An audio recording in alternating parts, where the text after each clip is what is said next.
Good morning friends, lecture में आपका स्वागत है।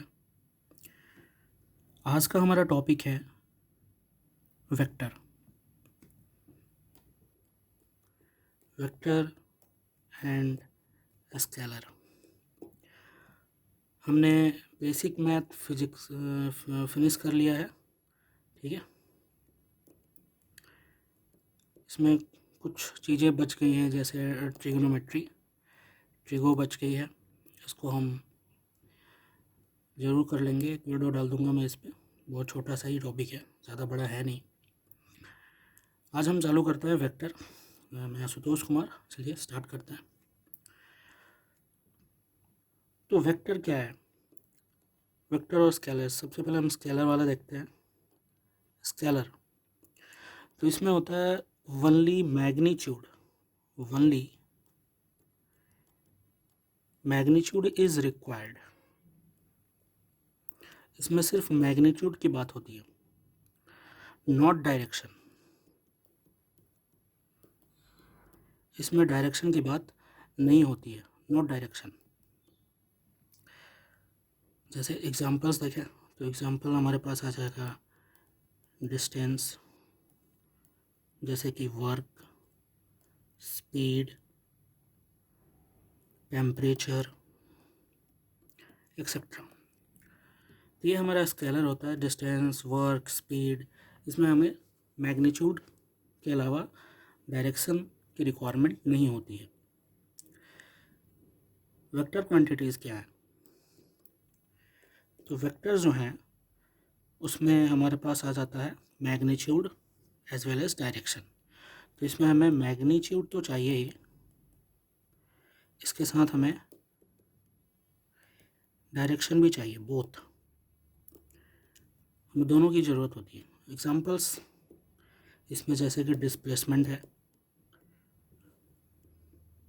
ये बहुत ही बेसिक से लेके चल रहा हूँ मैं, ठीक है, लॉन्ग क्लास में रहेगा। तो जो आता है इन्हें बेसिक वो स्किप करते, अदरवाइज़ देखें कुछ ना कुछ नया ज़रूर सीखेंगे। Displacement, velocity, acceleration, force, momentum etcetera. तो ये सब ऐसी क्वांटिटीज हैं जिनमें हमें डायरेक्शन की भी ज़रूरत होती है, मैग्नीट्यूड प्लस डायरेक्शन। और वेक्टर क्वांटिटीज़ पे ट्रायंगल लॉ भी लगता है। इस पे क्या लगता है? तो वेक्टर क्वांटिटीज़ पे हम ट्रायंगल लॉ लगाते हैं। ट्रायंगल लॉ हम पढ़ेंगे आगे, ट्रायंगल लॉ क्या होता है। तो इस पर हम ट्रायंगल लॉ लगाते हैं। आगे देखते हैं, कुछ और एग्जांपल्स देखते हैं। जैसे कि हमारे पास है एंगुलर वेलोसिटी। इसके साथ है हमारे पास एंगुलर एक्सेलरेशन। फिर है हमारे पास टॉर्क। एंगुलर वेलोसिटी हो, एंगुलर एक्सेलरेशन हो, फिर टॉर्क हो, इन सब को हम बोलते हैं एक्सियल वेक्टर। एक्सियल वेक्टर्स, ये सब क्या है? ये सब एक्सियल वेक्टर है। आगे देखते हैं। एक्सियल वेक्टर कहने का मतलब ये एक्सिस के अलोंग लगता है। एक्सिस के अलोंग मतलब जैसे कि अगर सर्कुलर मोशन हो रही है और ये हमारी वेलोसिटी है, ये कोई मास है, तो ये इस एंगल पे सेंटर के साथ ये लग रहा है। और ये एक्सिस, ये हमारी एक्सिस है, इसकी डायरेक्शन हम एक्सिस की ओर लेते हैं, इस तरीके से, ऐसे एक्सिस की ओर लेते हैं इसकी डायरेक्शन, ठीक है ना। टुवर्ड्स द एक्सिस, ये तो अपवर्ड होगा या डाउनवर्ड होगा, एक्सिस की ओर होगा। इसमें एंटी क्लॉकवाइज या क्लॉकवाइज नहीं होगा डायरेक्शन सर्कुलर मोशन की। हम चल रहे हैं एंटी क्लॉकवाइज या क्लॉकवाइज, एक्सिस के अलॉन्ग होता है ये।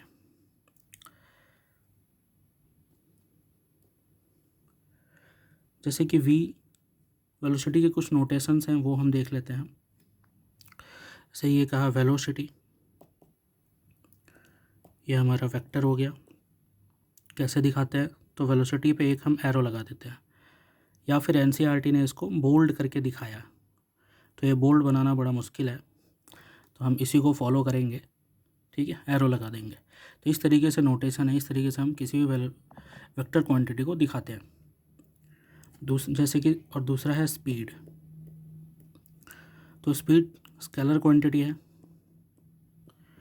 तो इसको कैसे दिखाएंगे? एरो को नहीं लगाएंगे, नो एरो। यहाँ एरो लगाया है, यहाँ नहीं लगाया। तो ये नोटेशन है, बड़ा सिंपल है, ठीक है, इसमें कुछ खास नहीं है। अगर बोल्ड लेटर में भी एनसीईआरटी की प्रिंटिंग्स में बोल्ड लेटर यूज होता है। दूसरा देखते हैं, एक एग्जांपल देख लेते हैं। जैसे कि एक ऑब्जेक्ट है और वो 2 kg का है, इसको हम 10 न्यूटन का फोर्स दिया है।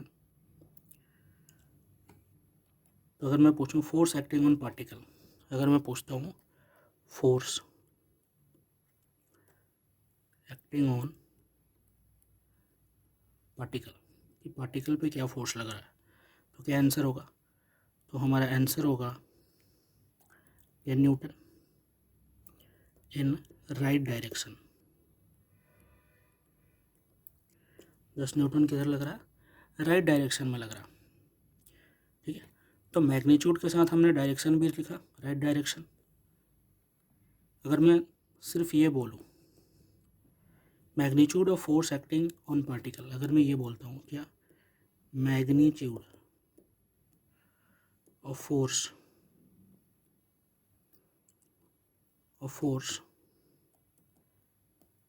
एक्टिंग ऑन पार्टिकल, पार्टिकल पर सिर्फ जो फोर्स लग रहा है उसकी मैग्नीट्यूड बताओ,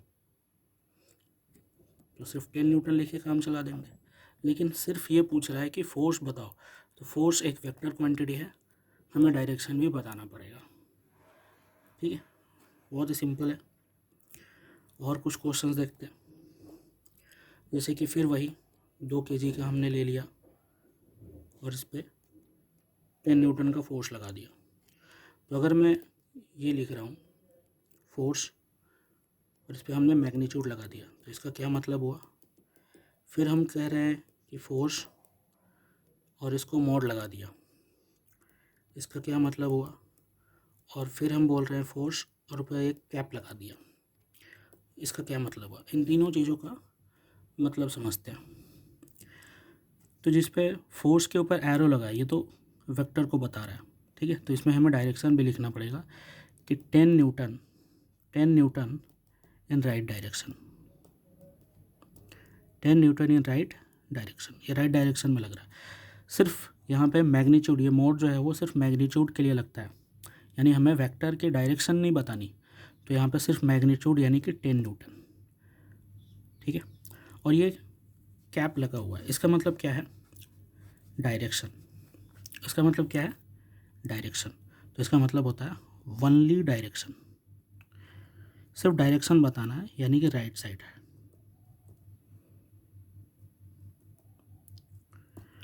इन तीनों चीज़ों का मतलब हम समझ गए हैं कि फोर्स पे अगर एरो लगा है तो हमें मैग्नीट्यूड के साथ डायरेक्शन भी बताना है। अगर फोर्स पे मोड लगा हुआ है तो हमें सिर्फ मैग्नीट्यूड की बात करनी है।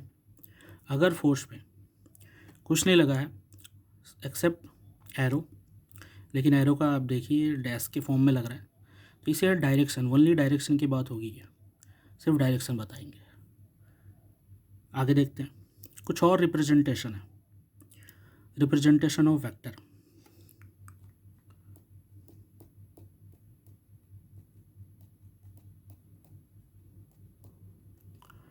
वेक्टर रिप्रेजेंटेशन, जैसे कि हमने लिखा ए डॉट ए और इस ए पे हमने एरो लगा दिया। तो इसमें क्या है कि vector quantity can be represented by arrow on it. क्या लिखेंगे? Vector quantity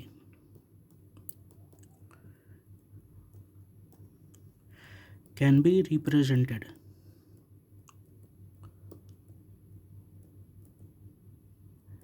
bye arrow on it. उस पर हम एरो लगा के वेक्टर क्वांटिटी को रिप्रेजेंट कर सकते हैं, और बाय बोल्ड लेटर, और by bold letter. Bold letter का भी यूज़ कर सकते हैं, बट नहीं करते हम लिखावट में। जैसे कि हमने लिख दिया ए वेक्टर, तो इसका मतलब हो गया magnitude of A vector and direction of A vector. इसको समझ रहे हैं? अभी हमने देखा इसका मतलब सिर्फ डायरेक्शन होता है, इसका मतलब मैग्नीट्यूड होता है। तो magnitude of A vector and direction of A vector, इसका मतलब यही हुआ। ठीक है। अब अगर हम सिर्फ डायरेक्शन की बात करें, तो जैसे कि A vector, direction of A vector equal to क्या हो जाएगा, A vector divided by magnitude of that vector. A vector divided by magnitude of that vector. तो इसको हम यूनिट वेक्टर बोलते हैं। ठीक है, इसको हम यूनिट वेक्टर बोलते हैं, जो सिर्फ डायरेक्शन की बात करें। इसी से बना है। इस मैग्नीट्यूड ऑफ ए वेक्टर को नीचे ले जाएंगे तो क्या बन जाएगा, A vector divided by magnitude of that vector. इसको मैं नेक्स्ट पेज में भी लिख देता हूँ।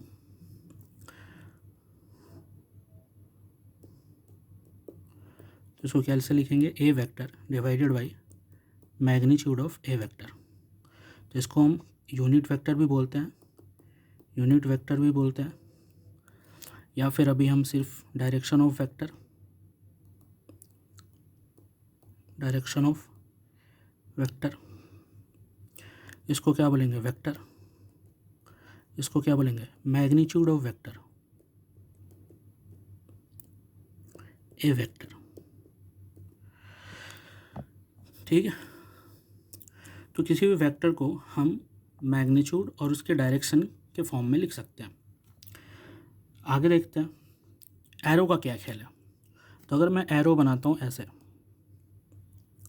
तो इसका जो ये टिप है इसे हम हेड बोलते हैं, हेड ऑफ वेक्टर, जो हम डायरेक्शन को रिप्रेजेंट करता है, रिप्रेजेंट्स डायरेक्शन। और ये जो है इसे हम टेल बोलते हैं, टेल ऑफ वेक्टर। ये क्या रिप्रेजेंट करता है, टर्मिनेशन ऑफ वेक्टर।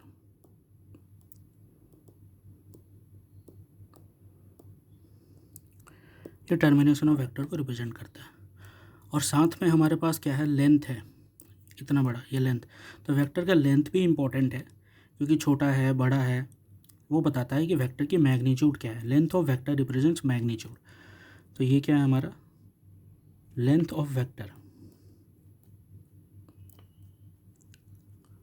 ये क्या रिप्रेजेंट करता है, रिप्रेजेंट मैग्नीट्यूड।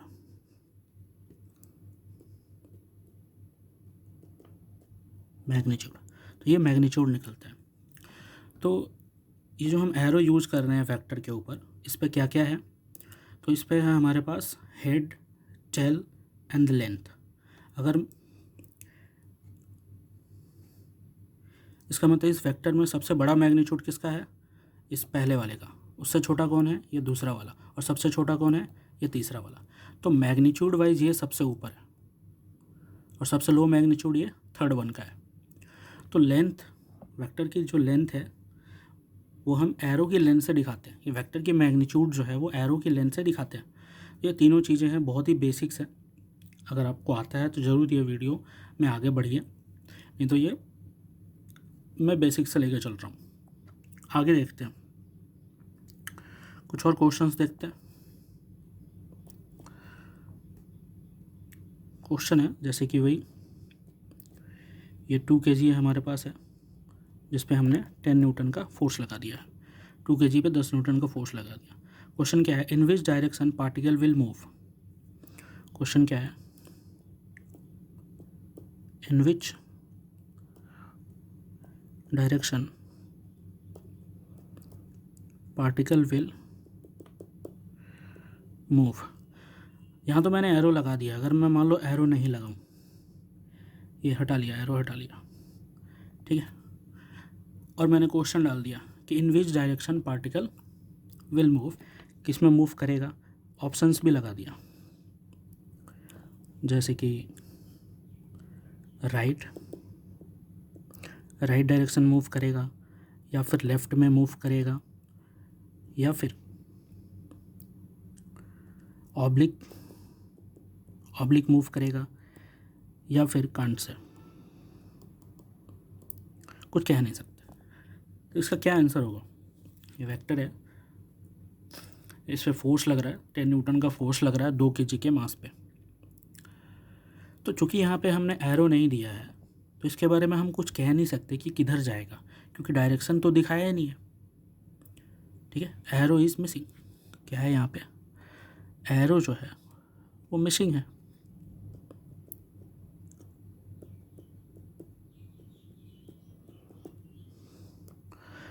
तो एरो मिसिंग है तो हम डायरेक्शन के बारे में कुछ कह नहीं सकते, हमारा आंसर कांट से हो जाएगा। ठीक है, लेकिन अगर हम एरो लगा दें, ठीक है, अगर हम एरो लगा दें, जैसे दूसरा क्वेश्चन देखते हैं, इसमें हम एरो लगा देते हैं, यही 2 kg ही है, इस पर हमने एरो लगा दिया और ये 2 लिख दिया।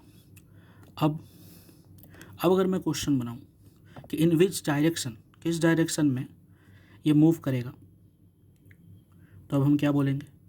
साथ साथ हमने यहाँ एक्सेलरेशन भी लगा दिया कि एक्सेलरेशन का भी डायरेक्शन यही है। तो अब हम बोल सकते हैं ऑप्शन किस डायरेक्शन मूव करेगा। तो अब हम बोल सकते हैं इन राइट डायरेक्शन।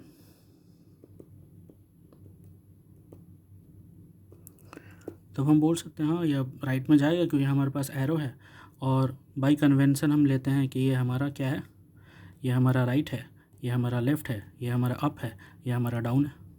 पेपर पे ऐसे ही चलता है। अगर नॉर्थ साउथ से लेना है तो ये हमारा नॉर्थ हो जाता है, ये हमारा साउथ हो जाता है, ये हमारा ईस्ट हो जाता है और ये हमारा वेस्ट हो जाता है। तो ये सब तो आता ही है। ठीक है, अब एक और क्वेश्चन देते हैं। क्वेश्चन वही है, इस पर मैंने फोर्स लगा दिया F1, एक्सेलरेशन भी इधर लगा दिया, ये 2 kg का है, और इसी 2 kg के मास पे हमने एक फोर्स लगा दिया F2, एक्सेलरेशन भी हमने A2 लगा दिया। तो ये 2 अलग अलग फिगर हैं। अब हमसे पूछा जा रहा है which of the following is correct. क्या पूछ रहा है? Which of the following is correct. तो कौन सा करेक्ट है? जैसे कि पहला A1 इजकल टू A2, दूसरा A1 जो है वो ग्रेटर देन है A2 के, तीसरा A1 जो है वो लेस देन है A2 के, और D मैं यहाँ लिख देता हूँ कांट से। हम कुछ कह नहीं सकते। तो इस क्वेश्चन में क्या हो सकता है? क्वेश्चन फिर से देखते हैं। 2 kg का मास है, इस पर फोर्स लग रहा है F1, 2 kg के मास है, इस पर फोर्स लग रहा है F2। ऑप्शन क्या है? इस पर एक्सेलरेशन A1 है, A2 है। तो एक्सेलरेशन हमारे पास चुनना है कि क्या दोनों के एक्सेलरेशन सेम होगा, क्या A1 बड़ा है A2 से या A1 छोटा है A2 से, या कुछ कह नहीं सकते। तो अब यहाँ पे जो एरो हम सीखे थे कि एरो का लेंथ मायने रखता है कि एरो पे हम क्या लेंथ बना रहे हैं, तो उस लेंथ की इम्पोर्टेंस है यहाँ पे। इस क्वेश्चन में उस लेंथ की इम्पोर्टेंस दिखेगी, क्लियरली दिखेगी। कैसे? अब यहाँ देखेंगे कि एरो F1 का बड़ा है या F2 का बड़ा है। तो ऑब्वियसली क्लियर दिख रहा है कि F2 का एरो जो है वो हमारे पास बड़ा है, बिगर साइज़ का है, तो इसकी मैग्नीट्यूड भी बड़ी होगी। ठीक है, तो अगर हम एक्सेलरेशन वाइज देखें तो एक्सेलरेशन क्या हो जाएगा? ये हो जाएगा F/m, ये हो जाएगा एक्सेलरेशन F/m।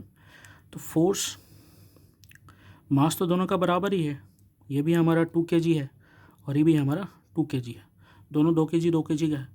तो फोर्स डिसाइडिंग फैक्टर है कि फोर्स जिसका बड़ा होगा उसकी एक्सेलरेशन भी बड़ी होगी, फोर्स बड़ा होगा तो एक्सेलरेशन भी बड़ा होगा। तो फोर्स किसका बड़ा है? ये बड़ा सा एरो हमें बता रहा है कि फोर्स जो है वो सेकंड वाले का बड़ा है, तो सेकंड वाले का एक्सेलरेशन भी बड़ा होगा।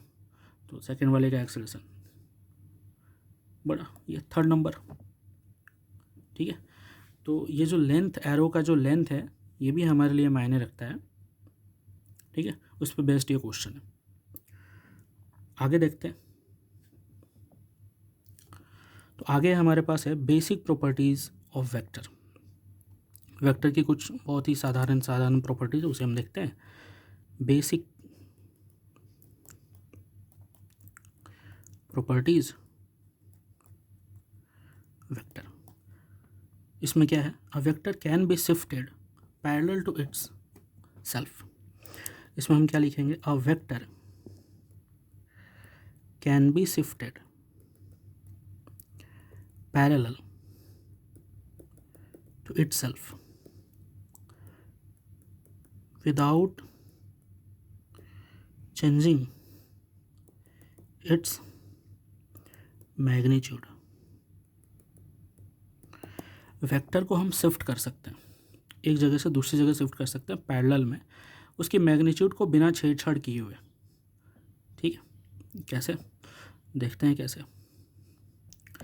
हमारे पास अगर एक वेक्टर है ये, ठीक है, और सेम मैग्नीट्यूड का ही वेक्टर है ये, तो दोनों की मैग्नीट्यूड सेम है, लेंथ सेम है।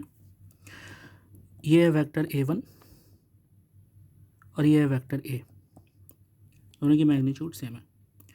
तो इस वेक्टर को हम यहाँ से उठाकर यहाँ ला दिए, यहाँ से उठाकर यहाँ भी ला सकते हैं, ये रहा वेक्टर a। चाहे तो यहाँ से उठाकर यहाँ भी ला सकते हैं, ये रहा। तो क्या ये सारे के सारे इक्वल हैं? तो मैग्नीट्यूड को तो बिना चेंज करना है, विदाउट चेंजिंग इट्स मैग्नीट्यूड, ये बात तो सही है, लेकिन पैरेलल शिफ्ट करना है। कौन सा शिफ्ट है? पैरेलल शिफ्ट करना है हमें, ठीक है। तो पैरेलल शिफ्ट का हमें ध्यान रखेंगे। तो ये जो वेक्टर है ये, इसमें और इसमें तो हमें लग रहा है कि ये और ये पैरेलली शिफ्ट है। तो पहला, दूसरा और तीसरा ये हमारा पैरेलल शिफ्ट दिख रहा है। चाहे तो इसको हम आगे बढ़ा लें, 1 मिनट, ये देखिए, इसको एक्सीड करते हैं। तो ये तीनों लाइन हमें पैरेलल जैसा दिख तो रहा है, यानी कि पैरेलल शिफ्टिंग है। फर्स्ट, सेकंड, थर्ड की तो पैरेलल शिफ्टिंग दिख रही है, लेकिन ये जो चौथा वेक्टर है, ये जो चौथा वेक्टर है, ये जो 4th नंबर का वेक्टर है, इसकी पैरेलल शिफ्टिंग नहीं है। ये कहाँ पैरेलल है? अगर इसको मैं ऐसे करता हूँ तो ये तो सारे ये तीनों पैरेलल लाइन को काट देता है, ठीक है ना। तो ये 4th वाला जो वेक्टर है, 4th वाला जो वेक्टर है, ये 4th नंबर का जो वेक्टर है, ये पैरेलल नहीं है, ठीक है। तो ये तीनों तो सेम है, फर्स्ट, सेकंड और थर्ड, बट ये सेम नहीं है। तो पैरेलल शिफ्ट करेंगे। पैरेलल से अगर दूसरा कोई शिफ्ट हुआ तो फिर वो गड़बड़ा जाएगा। दूसरा क्या है? When vector is rotated by theta angle. Second क्या है ये प्रॉपर्टीज में? व्हेन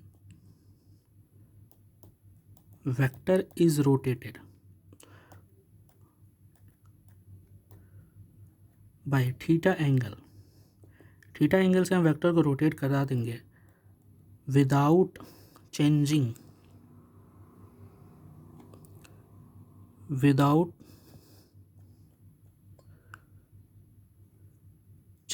इट्स मैग्नीट्यूड, ठीक है ना। Then it will not remain same, then it will, 1 minute, it will not remain same। क्या बोल रहा है ये? दूसरी प्रॉपर्टीज है, when vector rotated by theta, अगर हम उसे हम थीटा एंगल से रोटेट करा देते हैं बिना उसकी मैग्नीट्यूड को बदले हुए, then it will change, will not remain same, ठीक है ना। तो वो क्या होगा? तो वो सेम नहीं होगा, नॉट रिमेन सेम। जैसे कि एक वेक्टर है हमारा ए, ये हमारा ए वेक्टर है, अगर इसको हम थीटा एंगल से रोटेट करा दिए, ये हमारा थीटा एंगल है, तो ये वेक्टर अब ए नहीं रहा, ये वेक्टर कुछ और बन गया, ठीक है। ये वेक्टर को हम कोई और नाम दे देते हैं, जैसे कि बी वेक्टर नाम दे दिए। तो A vector not equal to B vector. तो पैरेलल शिफ्ट में तो हमारा वेक्टर सेम ही रहता है, चेंज नहीं करता, लेकिन थीटा एंगल से जब रोटेट कराएंगे तो हमारा वेक्टर बदल जाता है। थीटा एंगल से जब रोटेट कराएंगे तो हमारा वेक्टर बदल जाता है, इस बात का ध्यान रखेंगे, ठीक है। तो हमारी तीसरी, तो ये दो प्रॉपर्टीज़ हैं, इन दो प्रॉपर्टीज़ को ध्यान रखना है। पहली प्रॉपर्टीज़ क्या थी? पैरेलल शिफ्ट में वेक्टर हमारा चेंज नहीं होता है और थीटा एंगल से रोटेशन पे हमारा वेक्टर चेंज हो जाता है। आगे हम देखते हैं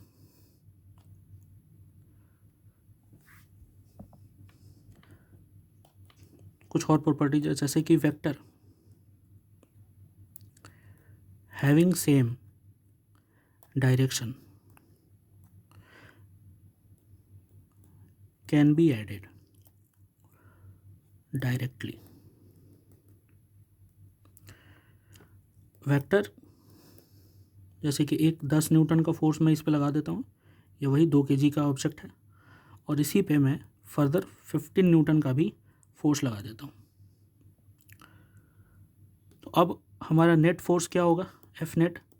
चूँकि डायरेक्शन सेम है तो direction of both the vector 10 newton and 15 newton is same, so vector having same direction added directly.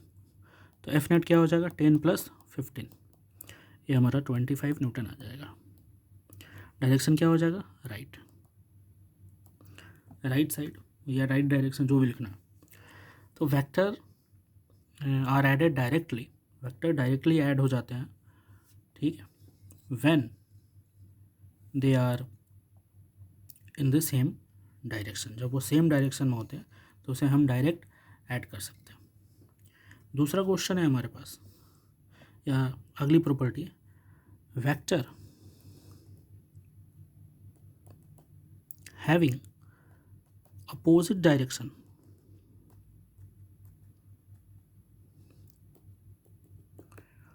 will be subtracted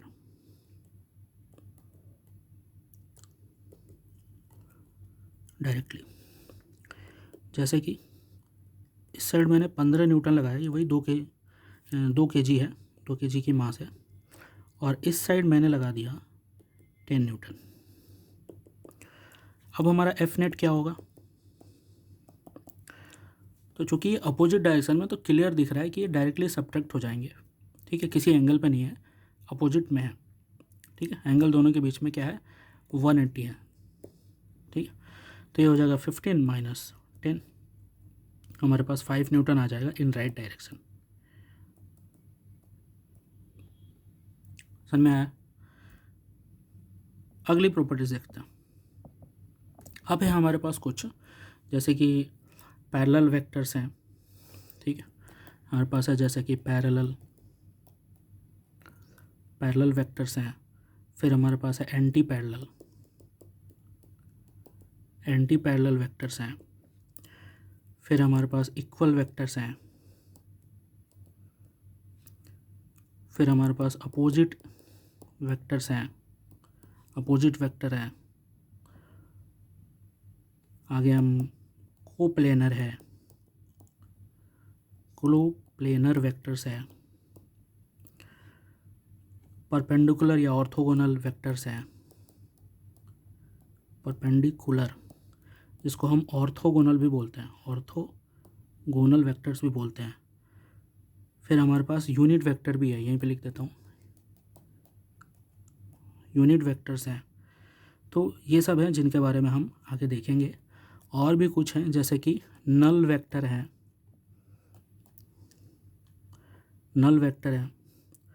collinear vector है,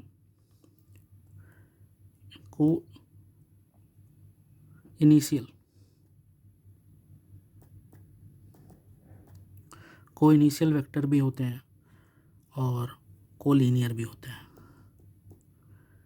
ये दो अलग अलग हैं। कोलिनियर है जो सेम प्लेन में आते हैं, और एक है हमारे पास कोइनिशियल जिनके ओरिजिन पॉइंट सेम होते हैं। बहुत सारे वेक्टर जिसकी कोइनिशियल एक ही सेम ओरिजिन पॉइंट को कोइनिशियल वेक्टर बोलते हैं।